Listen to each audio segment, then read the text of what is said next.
هقول لكم كده على قصة صغيرة عن قوة الثقة بالله وقوة اليقين بالله، وأكيد كلنا عارفينها.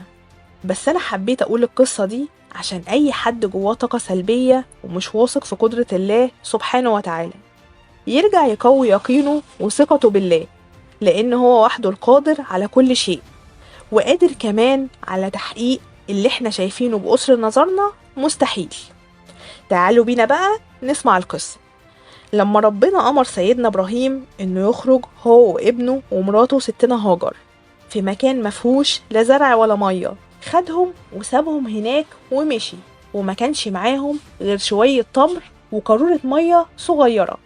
سابهم وهو مش عارف حكمة ربنا في كده ايه، في حين ان ابنه اسماعيل كان لسه مولود وجاله على شوقة زي ما بيقولوا.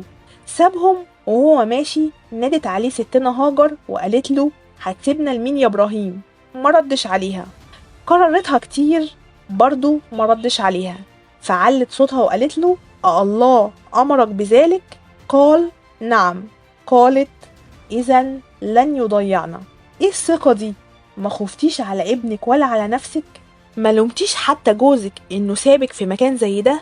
كل الموضوع انها وثقت في الله، وربنا ما خيبش ثقتها فيه.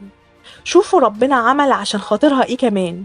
بقى منسك من مناسك الحج، السعي بين الصفا والمروة، ايه اللي كانت بتجري عليه عشان تدور لابنها على شوية مية. الخلاصة بقى، ينفع تثق بالله زي ثقة ستنا هاجر؟